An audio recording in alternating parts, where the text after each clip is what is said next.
Analysis. My name is Dumile Mateza. Remember, you can also be part of our discussion today by tweeting us at Rights and Recourse or calling our studio line on 011 714 5497 or 5498. Alternatively, email your thoughts about this program and many others to rightsandrecourse@sabc.co.za. This week, the 14th Assembly of the State Parties to the Rome Statute was held at The Hague, the headquarters of the International Criminal Court. Looming large over the proceedings were the objections by the African state parties to the Rome Statute, led by the African Union, South Africa and Kenya. In the case of South Africa, it was over the South African government's refusal to arrest and hand over Sudanese President Omal Bashir, even ignoring a court order aimed at preventing the Sudanese President from leaving the country. In the case of Kenya, was the review of the application and implementation of amendments to the rules of procedure and evidence introduced at the 12th Assembly. Today on Rights and Recourse, we'll examine these objections and how the Assembly of State Parties dealt with these. Let's hear what transpired at the Assembly.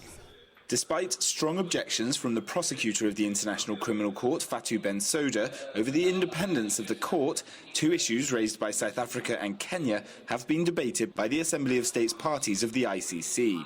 South Africa asked the member states for clarity on diplomatic immunity after the court ordered an explanation into why South African authorities didn't arrest and transfer indicted President al-Bashir of Sudan when he attended an AU summit in Johannesburg. We are saying that the Bureau will have to develop a mechanism to give guidance as to the correct interpretation of the statute in the face of other international obligations that are conflicting with an interpretation of this statute. There are concerns over whether this issue and the issue of Kenya's request for recanted evidence not to be used in the trial of Deputy President William Ruto should be discussed by this political body, as they're both being processed by judges in the courtrooms.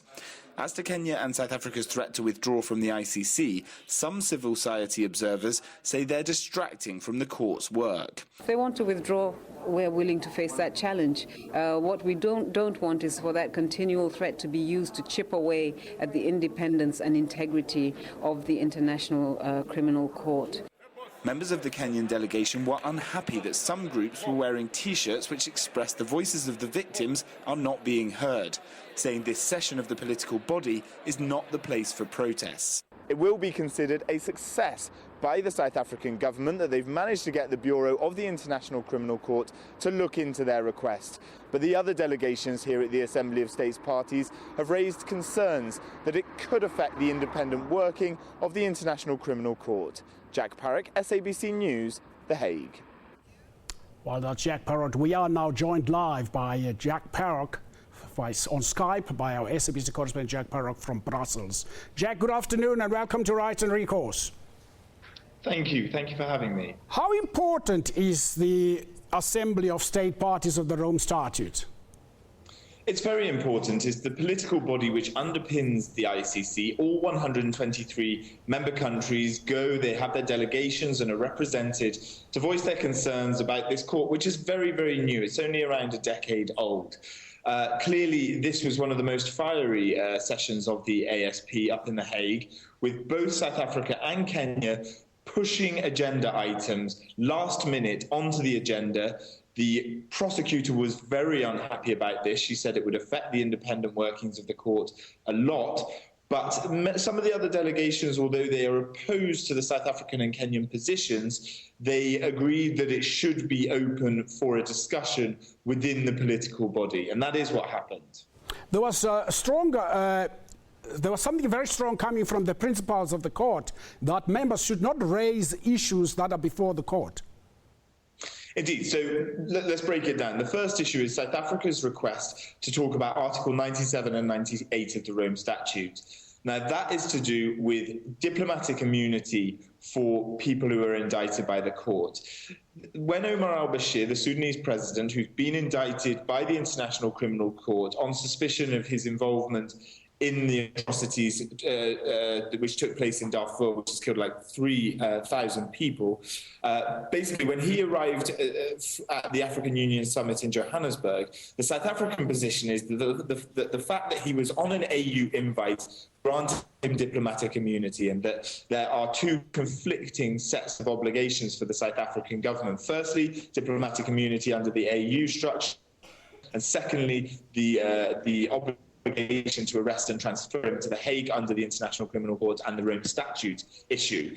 So the Justice Minister called for clarity on that, and he called for a panel to be set up by the Assembly of States Parties of the ICC to look into how that works. Previous to that, I did an interview with the International Relations Minister, Maite Mashabane, and she said that basically South Africa does not want to be put in a position where it has to choose between the Pan-African agenda and commitments and the International Criminal Court, perhaps hinting that if the ICC doesn't and the ASP doesn't fully consider this request, that South Africa may consider leaving the jurisdiction of the International Criminal Court. The Kenya issue is another which I'm sure we can talk about shortly. Can we, you said earlier, this is what South Africa would want to get out of this. What is your impression? Did South Africa get something out of it? Well, I think there's certainly a strong sense that they've had a success. Firstly, getting the item on the agenda. That was a success. The Bureau of the ASP and the ICC agreed to put it on last minute to discuss something that is in front of judges. So that shows that they take the South African concerns very seriously. And then the fact that they also did the debate, and now the Bureau is discussing a plan of action. There was some expectation that something would be agreed yesterday, but nothing came out. And now we're expecting to hear something from the Bureau of the ICC on Monday. We'll have to wait and see what that is and whether it is anything concrete. But the fact that they're even discussing this will be considered a success from the South African point of view. They could have very easily been shut down. But also that shows that the ICC is taking the South African, not threat, they haven't threatened, but the suggestion that South Africa may look into leaving the ICC very, very seriously, and they're looking to prevent that by engaging in these discussions. Can you give us a breakdown of the Kenyan objection? So the Kenyan objections are twofold and separate. Firstly, the Kenyan objection, the Kenyans want an audit of the prosecutor's investigations. They say that the prosecutor needs to be investigated into how the prosecutor's office conducts her investigations, because they're concerned that the way that the case of Deputy Kenyan President William Ruto and the Kenyan journalist Joshua Sang, who are accused of war crimes against humanity relating to post-election violence 2007-2008, charges that were dropped against the Kenyan President Kenyatta. They're concerned that that investigation is not being done properly. They also want a discussion on Article 67 and 68. Back in ASP 13, 2013, we seem to be losing Jack there. I think great things around the breaking up around the Skype there. We hope to catch up with him again so that he can explain to us what was the final decision, if there was a final decision. Oh, by the way, the state parties, assemblies of state parties, it takes place until Thursday. We're still going to wait and hear what is likely to come up from these objections. We are now joined, or further to unpack this, we are joined by Kajal Ramjadhan-Keow, who is an executive director of the South African Litigation Center. We would also at some stage be joined by Professor D. Redladi from the Department of Public Law and International Law of the University of Pretoria. Please note that we have invited the Department of International Relations, but unfortunately they couldn't join us. Kajal, the issue for me is very clear listening to Jack there. Despite it being a gathering of political heads of the ICC, can its articles and rules be changed? Absolutely. The Assembly of State Parties is the right forum for discussion of rules of procedure, rules of evidence, issues such as was brought up by Kenya and South Africa for discussion. That is the right forum, except for issues which are before the court. It would be inappropriate for the Assembly of State Parties to be discussing matters which are before the court, such as Article 98. And South Africa's insistence on having, I think it was very good for the ASP to allow these matters onto the agenda, to give both South Africa and Kenya the floor to be able to discuss these matters. But there is only so far you can go with these discussions. And because they are before the court has precedence on how it rules on those issues. There seems to have been, it seems to me that the principals of the ICC actually requested state parties not to discuss matters that are before the court. And they went to great lengths to emphasize this. I quote, "We urge state parties to resist the Assembly for state parties becoming a platform where pending judicial matters are discussed." I think in South Africa's case, South Africa felt very conflicted in its position, as it had granted immunities and privileges to President Omar al-Bashir during the occasion of the AU summit in June of this year. Prior to President Bashir's arrival, they had consulted with the ICC on the conflict and the issue, the challenge they were having about hosting President Bashir. And during the course of their consultations, the prosecutor made an intervention, and the pre-trial chamber issued some correspondence declaring that no immunity for President Bashir was in existence, and that South Africa was obliged to arrest him if he arrived in the country. And I think that was the point at which South Africa became very unhappy, because they were trying to enter into diplomatic and political engagement with the ICC, and this was converted into a legal proceeding without them having been given the opportunity to respond and to engage on it. We'll continue talking about these issues. If you'd like to join us in today's discussion, please call us on 714-5497 or 5498, or tweet us at Rights and Recourse, and use your email and talk to us about this program and many others. Rights and Recourse at sabc.co.za. Stay with us.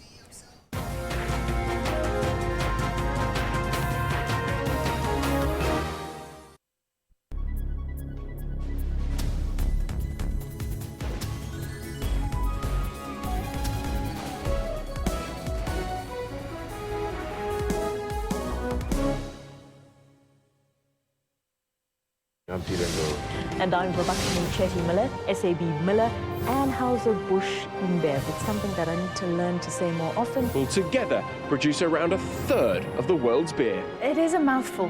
Have you ever considered skin bleaching? Nigeria tops the list of African countries with 77% of its women bleaching their skin. Now I can see that it is not good because it affects my face and some of my body parts. Thousands of Arab Israelis and Palestinians participated in a big rally. Flight MH17 was shot down by a Russian-made missile. How those chips may fall is a prediction best left to the currency of time. That's Primetime News, Africa Journal, and Your World on SABC News.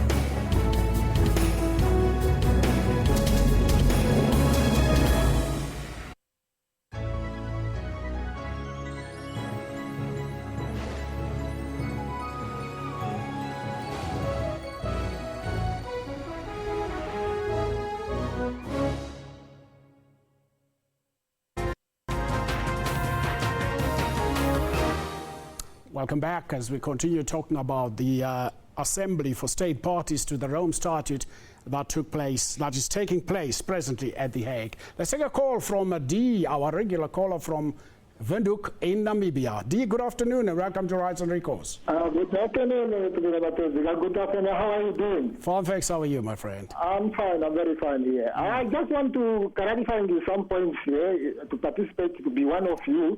Yes, South Africa is one of our regional mother country. And what I want to make it clear is that South Africa must not be a zone where people are blaming, the European people are blaming our leaders here in Africa to arrest the fellow Africans to be prosecuted even outside Africa. That must be very clear here.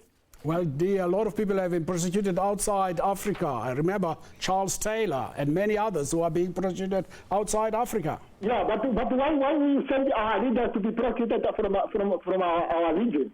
We have also courts here.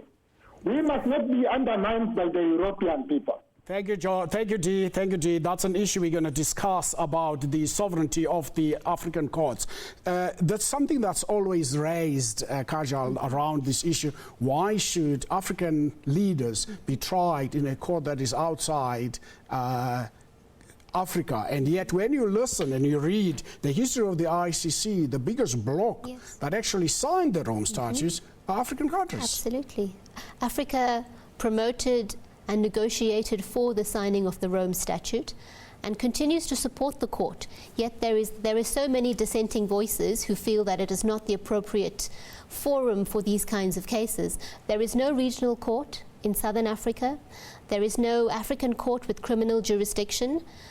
Where is the access to justice for victims who are in Africa? These are African victims who have no forum to ventilate their issues. They only have the International Criminal Court, for which many African countries have signed on to. So the dissenting voices really, they should have no room for this kind of complaint. Our principals, our presidents have signed on to this statute, and they must be held accountable. If one looks at the communique issued by the AU on October 13, they requested for a contact group made up of the chairperson of the AU and United Nations Security Council, especially the permanent members, for consultation around these issues. Have the AU abandoned this path? I'm not aware of what is happening with this process, but certainly it's an indication that the International Criminal Court takes these challenges and these questions from African countries very seriously. The fact that they are willing to engage on them, the fact that Kenya and South Africa managed to get their points onto the agenda even at a very late stage, shows that the Assembly of State Parties takes these issues very seriously. They take African countries very seriously, and they're willing to engage on these matters. In the same communique, I seem to remember that the AU actually requested state parties, especially those who are part of the Bureau of the Assembly, to inscribe on the agenda of the Assembly for State Parties in the issue of the indictment of sitting African heads of state. But we've seen this happening. We've seen recently a host of other African countries actually going against an AU decision where it says presidents must serve only 2 terms. A whole host of them are now going for 3 terms and 5 terms and 6 terms. That is correct. And it is a very serious problem in African countries where presidents are changing constitutions, having referendums so that they can extend their tenure in office. They can remain for more than 2 terms, more than 3 terms. Some presidents have been sitting for 20-odd years. And in order, if the ICC does recognize immunity for heads of state, this would mean that any head of state for whom there is an International Criminal Court arrest warrant will never step down. They will never step down. They will remain in office until their death. That cannot be a feasible situation. The court has actually been very clear in that it needs to deal with these issues because the trampling of human rights is done with impunity by African leaders. Absolutely. The arguments being raised by African countries is that while they acknowledge the need for justice, they also see the need for peace and stability, and they see that removing a sitting head of state and having them charged with an international crime has implications for peace and security. And that is a valid point, but it is certainly not an issue for the International Criminal Court to be contemplating. They are concerned with justice for victims of egregious international crimes, and that's what they should be focusing on. Well, the other thing for me, this Rule 12 the Kenyan government was talking about has to do with any state parties, the court or the bureau may at least 30 days before the date fixed for the opening of a regular session request for the inclusion of supplementary agenda items, which you heard from Jack. Jack was talking about that. And this is exactly what South Africa and Kenya did. Where does this, in the case of Kenya, place the case that is before the court? Well, It was extremely controversial. Let me take this call quickly from Maggie from Polokwane. Maggie, good afternoon and welcome to Rights and Recourse. Yes, afternoon. Thank you very much. My worry is that why the Europeans did not arrest this president in their country, why has to be South Africa, has to be the one arresting this president here. And my other worry is that whenever they talk about the issues of the Islamic attack in Paris, I was shocked to hear Abraham this morning mentioning that the problem of service delivery in South Africa could cause things like that, of which I'm really shocked also to hear such a thing. It promotes the attack in a way. Thank you very much. Thank you, Maggie. Maggie raises a point there. Why does the ICC not arrest Omal Bashir in his own country and leave it to South Africa to do it? I think the AU, the ICC does not have a police force. It doesn't have, it can't keep people in jail because they don't have cells. As a result, they rely on state parties to do the job. That's what the Rome Statute says. That's correct. The ICC relies on state parties to implement arrest warrants and to implement anything which requires execution by the ICC. In addition, Sudan is not a party to the Rome Statute. Therefore, the ICC has no jurisdiction in Sudan. They cannot go into Sudan to arrest this individual. They can only arrest him in a country which is a Rome Statute signatory and which country is willing to execute the arrest.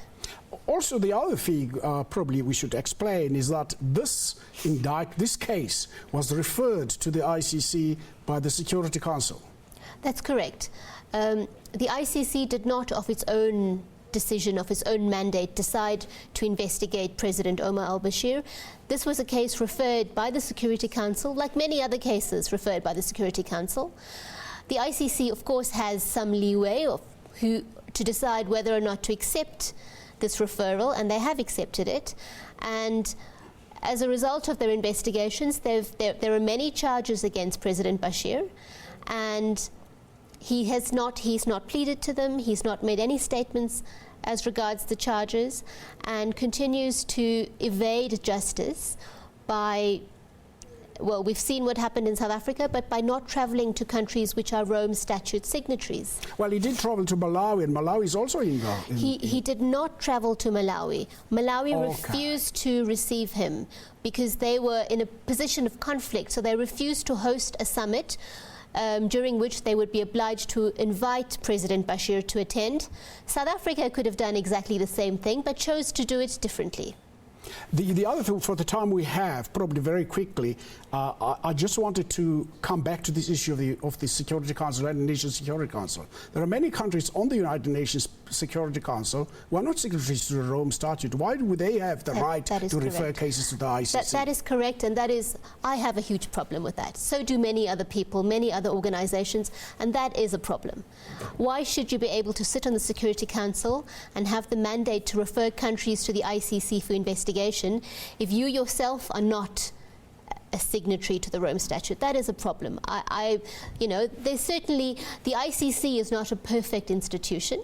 There are certainly many problems with the body, which I think are best resolved from inside of the ICC than from outside. So if countries who are threatening to withdraw, they would have a limited role in trying to revise the role of the ICC and its mandate if they withdraw.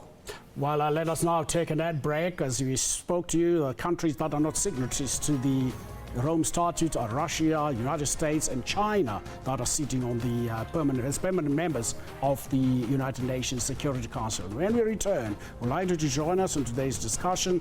Please call us on 011 714 5497 or 5498 or email us to rightsandrecourse@sabc.co.za. Stay with us.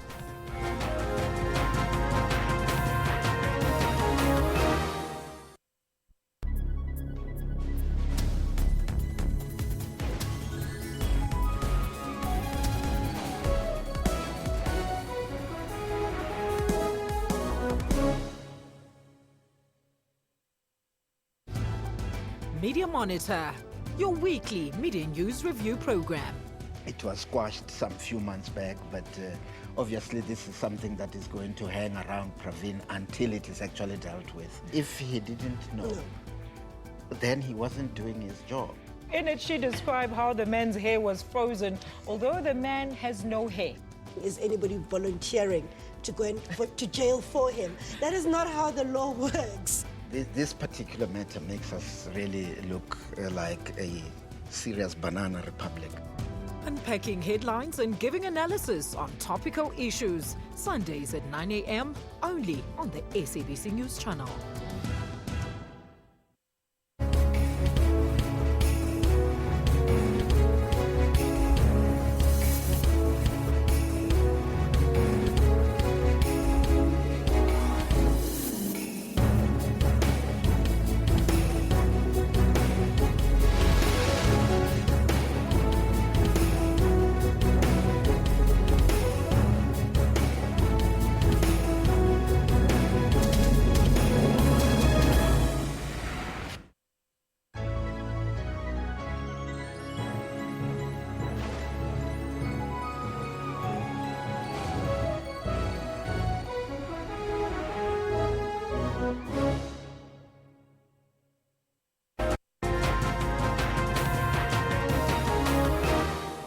Welcome back to Rights and Recourse as we discuss the proceedings at the 14th Assembly of State Parties to the Rome Statute here on Rights and Recourse. We take a call from Alfred from Johannesburg. Alfred, good afternoon and welcome to Rights and Recourse. Good afternoon, how are you? Fine, thanks, how are you? I'm very well. You know, I've got a serious challenge, particularly with the President Bashir issue. I think that the country itself, it was in a very difficult position indeed. You can imagine to arrest the sitting president, what it would mean to the security of this country, what it would mean to the people of Sudan themselves, what it would mean to the more than 250 billion we have invested in the continent. And in response to that, if the African Union isolates South Africa, what it would mean. I mean, Madiba himself, when he ascended to presidency, had an opportunity to arrest all those who participated in the apartheid, but he knew that it will destabilize the country, and he introduced the Truth and Reconciliation to address that question. But you can imagine if he addressed de Klerk, what it would mean. So it was a political decision for me, which is in the best interest of this country, to avoid instability and the security in the country. Thank you, Alfred. Thank you, Alfred. We hear you. Let's hear from our guest here. You heard what Alfred is saying. It would have been very difficult for South Africa, and some people have even raised the issue of we have soldiers in Darfur who might have been in danger. I don't know whether that is the case. Probably you can answer that question better than me. South Africa, that question was posed to the South African government, and they've responded that that was not an issue. Whether or not that is true or it's not, we don't know. But clearly, obviously, if there was the safety of our citizens and our nationals abroad, that is a concern for South Africa. On the issue of peace and stability, we've talked about this earlier. Heads of state and states consider justice as well as peace and stability concerns, but that is not the issue for the International Criminal Court, who are focused on justice, and justice for victims of international crimes. And that is the reason for the Rome Statute, and that is the obligation with which South Africa was tasked when they were asked to arrest President Bashir. I'm not the right person to comment on it. Probably Alfred raised another issue around President Mandela, but for me, President Mandela stood out. He actually drove the process of having Nigeria suspended by the Commonwealth. He actually also drove the process that led to the president of Zaire then, Mobutu Sese Seko, to stand down. And I don't know where Alfred got his facts wrong. I mean, obviously, I can't relate those issues to the ICC and to what South Africa should be doing. But clearly they were in breach of legal obligations, irrespective of peace and stability concerns. The fact remains that they were in breach of obligations and responsibilities as a result of them being a signatory. Let's see what the Twitter community has to say on these issues, and then we can comment about them. I guess cosmopolitan democracy is a problem because you can't expect different people all over the world to live in the same life. That is from Zexis. Kenneth Mungeka says, I don't think it's good to do not only because of the principle of separation of powers, but it's prejudice. Thengwe Mkhize, I think it's a Deputy Minister of Telecommunications, saying that we definitely tune in was the Vice President of the state parties, or she was the Vice President of the state parties in 2009. We probably should have got her to come in here and give us more explanation. The other thing for me, really, probably, I don't know whether you want to comment on what was said there, because there's not really. Not really, there's not much that was said. The other thing for me, in the case of South Africa, we all know it was about Article 97 and 98 pertaining to immunity. Was the Assembly the place where this issue could be resolved? The Assembly was the correct forum for these kinds of issues to be aired, to be discussed, to be ventilated. The problem is with issues which are before the court, such as Article 98. If an issue is before the court, it is inappropriate for the Assembly of state parties to be discussing it. And I think that is the reason why South Africa's submissions were so controversial on Friday. There was a great deal of opposition to the South Africa's proposal. Amnesty International came out guns blazing, saying member states should not entertain South Africa's proposal. That's correct. Amnesty found the proceedings disappointing because they found that the Assembly of State Parties turned into a trial proceeding where the ASP was discussing issues which were before the court, and they found that it was wholly inappropriate.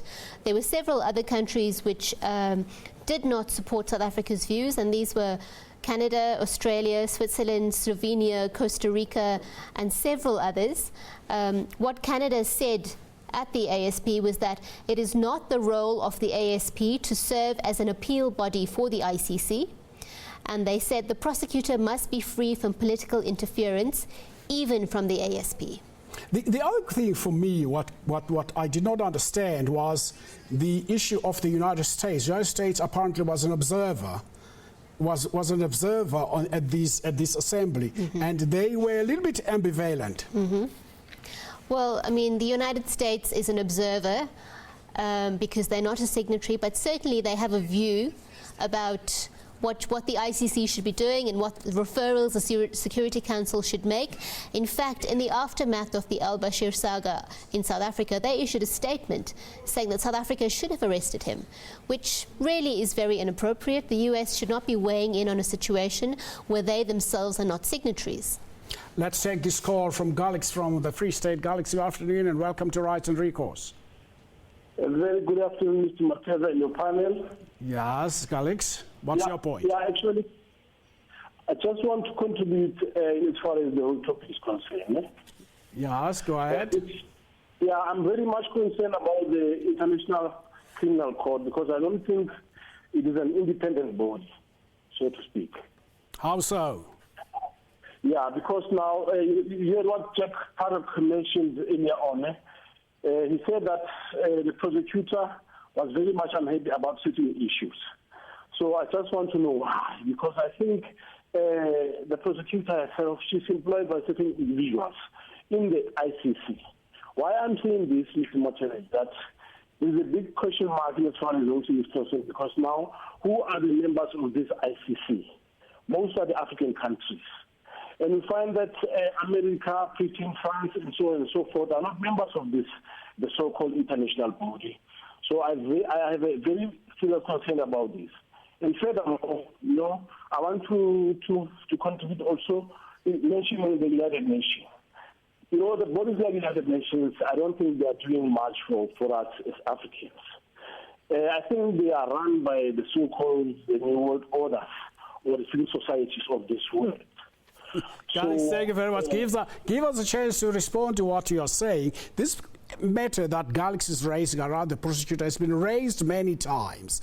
Though I know there was unhappiness about Oreno Campo, and now we have an African who is the chief prosecutor from the Gambia. Right. What's the problem? I mean, I didn't quite understand the question, but obviously he's talking about the independence of the prosecutor. Of the court, yes, the independence of the prosecutor. And, I mean, the office of the prosecutor stands separate from the Assembly of State Parties. And we, as the Southern Africa Litigation Centre, we certainly have seen no issues to prompt questions as to her suitability or her independence. And we are very proud to have a woman, and an African woman, in that position at the ICC, and we should be supporting this, not challenging her role and her ability and her independence. The other question for me, I got an impression reading a press release that was put out by DERCO on the 5th of October. It would seem that South African government relied very heavily on Article 97. Is there any ambiguity regarding Article 97 and 98? There is no ambiguity between Articles 97 and 98. Article 97 deals with consultations, where a state party may consult with the court, where, for example, it identifies a problem which could impede or prevent execution of a request, such as happened in June when President Bashir arrived in South Africa. And this was one of the issues which South Africa put forward for the agenda of the ASP. And it was a valid issue to be put forward for the agenda. It was discussed. It was appropriate. The concern was with Article 98, which is before the courts, and for the ASP to discuss a matter which is before the courts is wholly inappropriate. Well, if you'd like to join us in today's discussion, please call us on 714-5497 or 5498, or tweet us at Rights and Recourse. We are trying to get to contact Professor Cladi, who is in Berlin in Germany, and as soon as we get him, we'll bring him to you with his views. He's closer to the Department of International Relations. If you like to send us an email, you can do so on Rights and Recourse at sabc.co.za. Stay with us.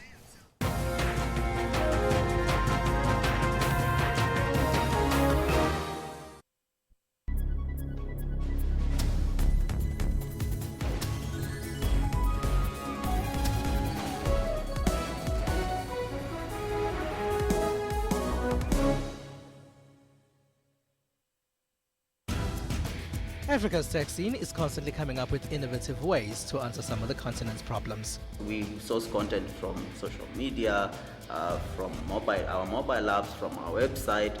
And as people move from phone calls to data, companies have to switch what they offer.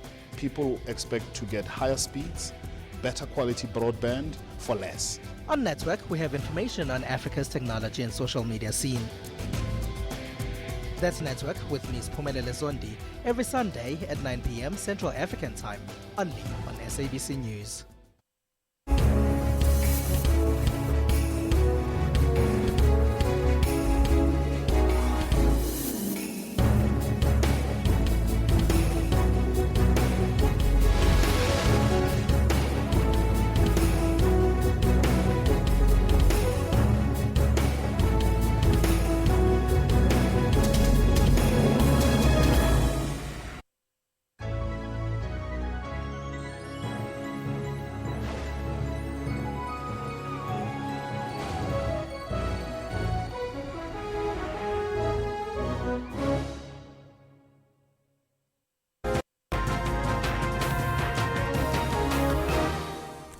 Welcome back on Rights and Recourse as we discuss the 14th Assembly of the State Parties to the Rome Statute. We are now joined by Isaac from Mahikeng. Isaac, good afternoon. Welcome to Rights and Recourse. Good afternoon, and how are you? Thanks, how are you? I'm okay. I just want to ask you a question as to what is the position of Syria, because the leaders there in Syria, they are busy killing people. But it seems to me the ICC is quiet about that matter. And the other thing is, the fact of only the African countries are being concentrated into raises, a bit concern, because it seems to me only African countries or only African leaders are the ones who are being, inducted into the ICC. But if you take countries like Syria, you name them, many of them, you never hear anything about the ICC, only when coming to African countries. Can anybody help us concerning that? Thank you very much, Isaac. Isaac is raising an issue that's normally raised and has been raised a number of times around Syria. Why is Syria, why the ICC is not looking at the issue of Syria? I think the ICC is waiting for somebody to refer that case to the ICC. That's correct. And if the Security Council refers the situation of Syria to the ICC, they will investigate it. But on the issue of only African countries being looked at by the ICC, that is not true. The ICC has investigations ongoing into situations in Afghanistan, into Georgia, into Colombia, and several other non-African jurisdictions. The investigations are ongoing. Nobody has yet been charged, but that doesn't mean that they won't be charged. And we can look forward to individuals from these countries being charged by the ICC and hopefully being prosecuted. Me and you know that the issue of Syria will never get to the ICC, because if it has to be referred to the ICC by the Security Council, Russia has its own idea, China has its own interest, and the Americans have their own interest in Syria. Well, I mean, what happens at the Security Council is a very difficult situation. But we are also aware that Russia seems to be changing its position around Syria. We've seen that Russia has been bombing Syria very recently. So, it's difficult to know whether or not there'll be a veto of a referral of Syria to the ICC, but it's certainly something we can look forward to. The other one is the issue of Palestine. The Palestine issue has also been bubbling along at the ICC. Now that Palestine is a full member, or is it still as I think they were an observer member. They have decided, Palestine has decided to submit itself to the jurisdiction of the ICC. The other question for me, I want to go back to this question of, I think we have exhausted the South African issue. I want to go back to this question of Kenya. Kenya was proposing that a decision taken at the 12th Assembly of the state parties that the implementation of the Rule 68 will negatively affect the rights of the accused person. Yes.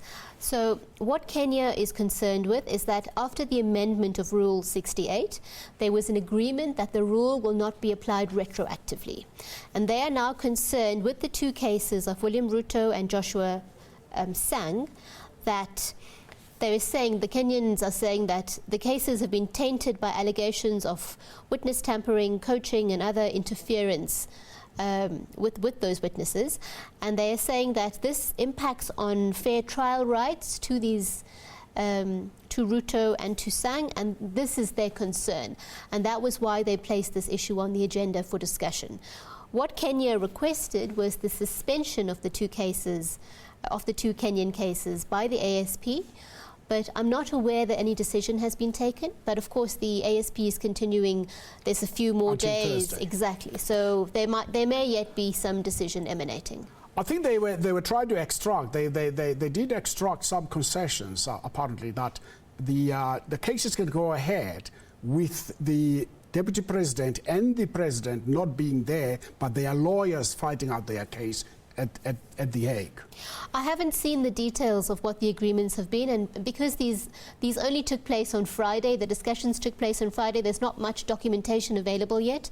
They will become available as the end of the ASP arrives, but it's very difficult to comment on them now when there's not full details of those discussions or statements available. It will also seem that NGOs have a huge role in the affairs of justice and are also represented. What influence would they have in these processes? I think NGOs have a very, very, very important role and a big role to play with international criminal justice.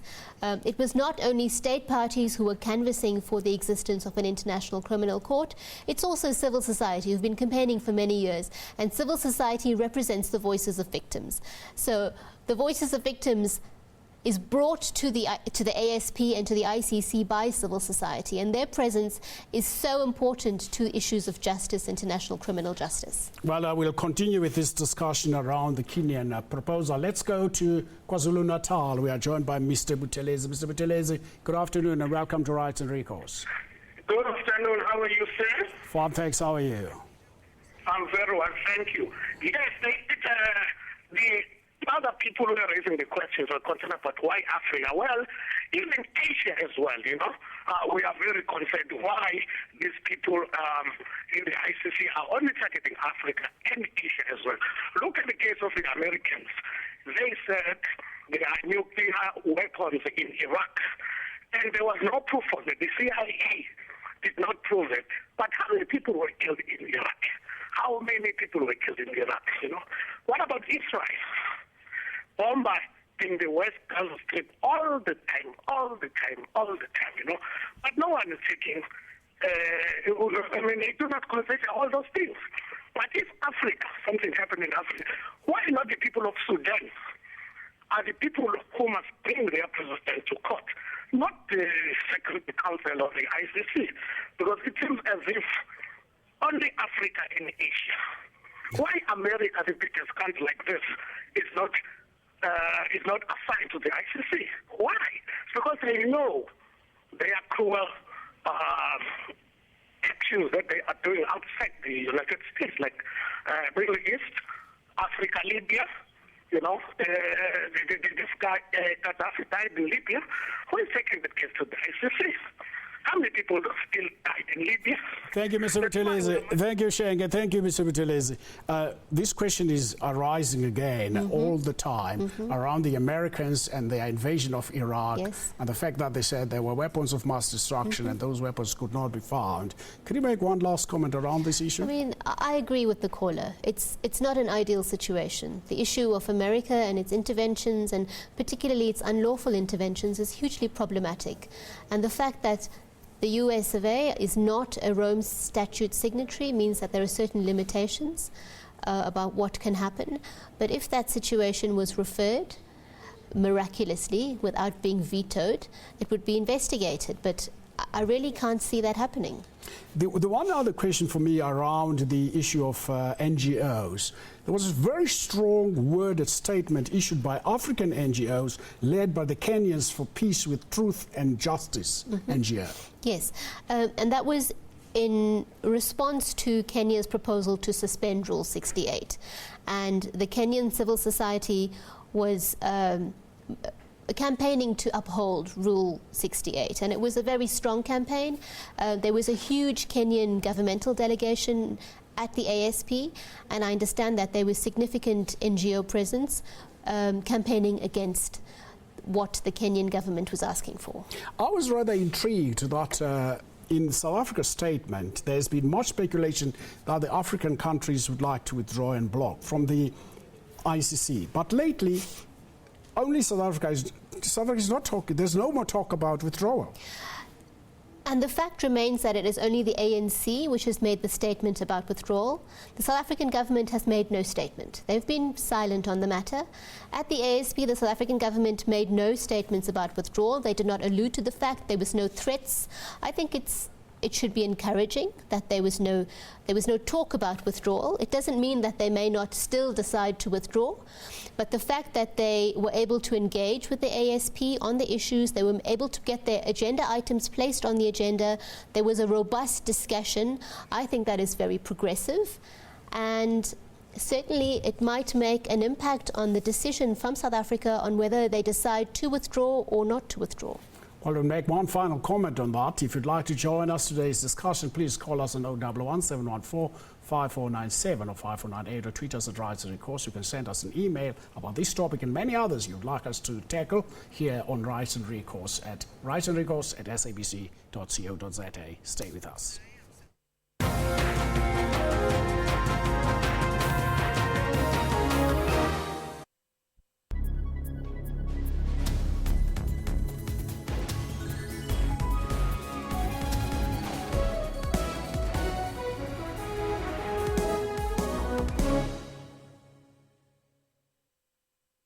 SABC News, we report, contextualize and present news and current affairs honestly, fairly and fully. We consider it a duty to provide consistent, relevant, useful and top-quality information and analysis. Our mission is to provide credible, accurate and interesting news programming, bringing news into everyone's homes in everyone's languages. Thank you, South Africa, for relying on SABC News for quality news output and for making us your #1 source of information. SABC News, Africa's news leader. Get all the latest news from the SABC's online news services on our website. Breaking news and in-depth coverage of everything from business, sports to politics and lifestyle. Catch the top news clips and watch live streaming of major news events on the SABC News YouTube channel whenever. Stay connected on the SABC News Facebook page and have your say on news that matters to you. And for the latest headlines and live updates from our reporters, follow us on Twitter. SABC Digital News, anytime, anywhere.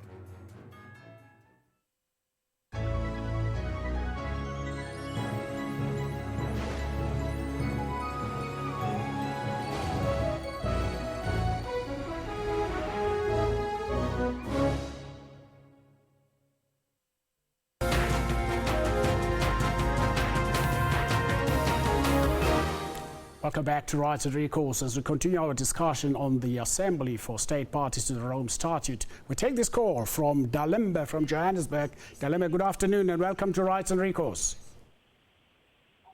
Hello, good afternoon. Hello, sir. Yes, sir. How are you? Fine, thanks. How are you? I'm good, man. I just opened my TV, so I would like to apologize if I'll be asking a question that has been asked already. No, go ahead. Okay, it's Mr. Dalembe from Joburg.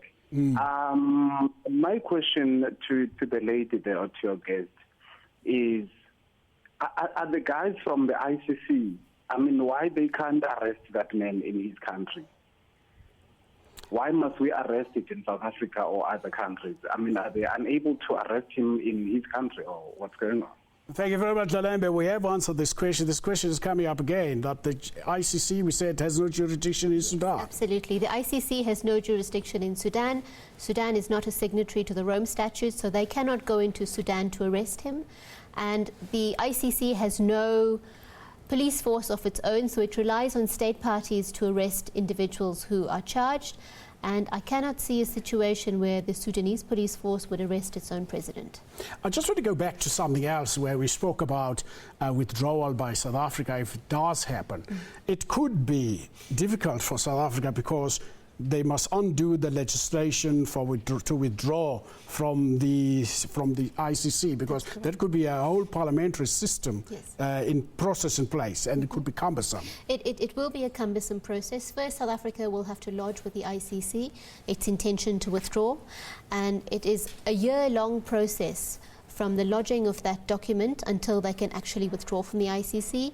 And then they will have to come back to South Africa and undo the domestic legislation, which also will have to go through a parliamentary process. So it is a very long-term view if South Africa decides to withdraw.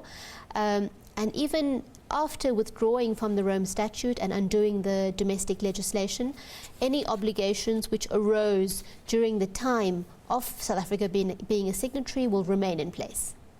The other question for me that I would like to know is when the Rome Statute was signed in 1998, the Secretary General of the United Nations was Kofi Annan.